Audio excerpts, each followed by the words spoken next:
Seeing glaciers is one of the highlights of any trip to Alaska, but I find most people struggle to capture what it really feels like to stand next to one. So in today's video, we'll talk about how to photograph glaciers in a way that conveys their beauty, their texture, and their scale, along with things you can do to practice at home before you leave for your trip.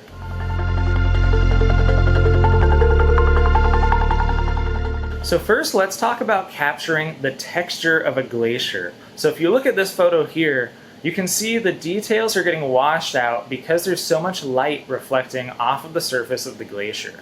And there's a really quick way with your settings to combat that. Now your camera has an exposure meter, and a lot of times it's set to 0, right in the middle where it thinks your image is properly lit or properly exposed. But with glaciers being so bright, you can manually adjust that to make sure it's correct. So if you have a photo that's coming out like this, it's coming out just too bright, start shifting that exposure meter. And what I mean by that is you can shift from 0 to like -0.5, -1, -2, and so on to adjust the brightness of your image. And you might need to do that when you're photographing a glacier, especially on a sunny day where you're getting a lot of light reflecting. Now, aside from exposing properly, I really encourage people to strap on their telephoto lens and zoom in on different sections of the glacier to really capture that texture. You'll find a bunch of crevasses. You'll find areas where the glacier has recently calved, meaning big chunks of ice have come off, and that leaves behind these bright blue sections of the glacier. So there's so much to see where you can frame an entire photo on just a small chunk of the glacier and get a really interesting look at it that you wouldn't be able to get if you were zoomed all the way out. Now let's talk about how we can really capture that sense of scale, that sense of how massive these glaciers really are.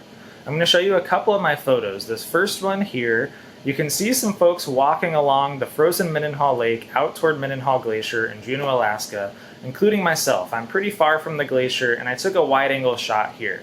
You can see people out in the distance, but what really helps capture that scale is zooming in. So especially in a situation like this, you can zoom in on the people in the distance who are several hundred yards ahead of me, and then the glacier is several hundred yards in front of them. And by zooming in all the way to 400 millimeters like I did in the second photo, you really feel how enormous this glacier is. You see all those people and these giant columns of ice that they're staring up at. So by simply using my telephoto lens and looking for a foreground subject, which in this case was the people in the distance ahead of me, I was really able to bring that sense of scale into the photo. And now every time I look at this photo, I really get that feeling of what it felt like to be there. I did something similar in this photo as well. So I was actually on the edge of Mendenhall Lake. I wasn't even on the lake at all. And I noticed that 2 people were cross-country skiing out towards the edge of the glacier. So from pretty far away, I zoomed in once again all the way to 400 millimeters to capture these 2 people skiing on this empty lake toward the huge face of the glacier. And doing that all the way zoomed in, as opposed to a wide-angle shot, really helped capture that scale. Now, if you're on an Alaska trip, you might see glaciers from a variety of different angles. You might see them directly from your cruise ship. So you might not see someone walking through the water toward the glacier, but you might see kayaks, you might see another cruise ship in the distance, or maybe a smaller boat that's taking people on an expedition. You can use any of those as your foreground subject. So zoom in on those, keep the glacier in the background, and then you start to see that sense of scale. So think about other boats, think about icebergs, people in the distance, animals in the distance. Any sort of foreground subject you can find can really help create a wonderful, really interesting photo.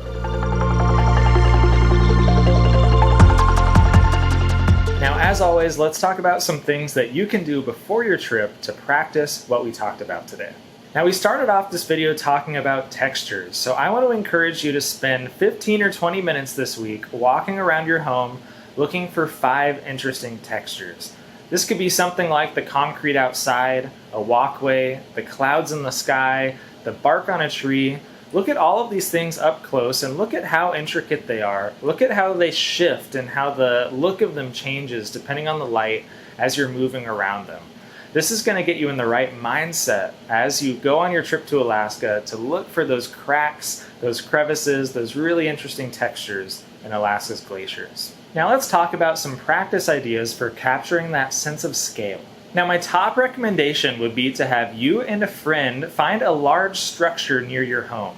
This could be a mountain, a hill, a water tower, or even just a large building. And practice photographing that structure by itself and with your friend in the foreground.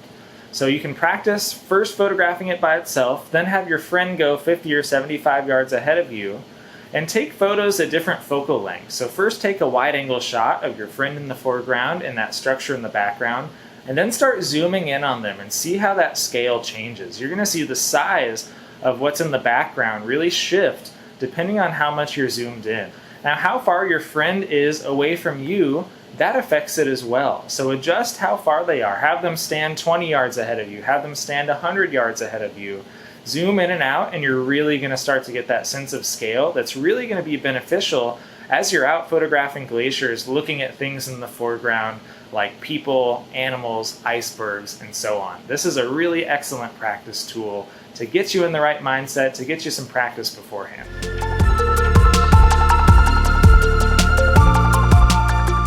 By implementing what we talked about today, you'll be able to reveal those beautiful textures of Alaska's glaciers and really capture that sense of scale. Now, if you have any questions as you're working through this, feel free to leave a comment, go to our website at capturealaskatours.com, or email me at michael@capturealaskatours.com. Thank you so much for watching, and we'll see you next time.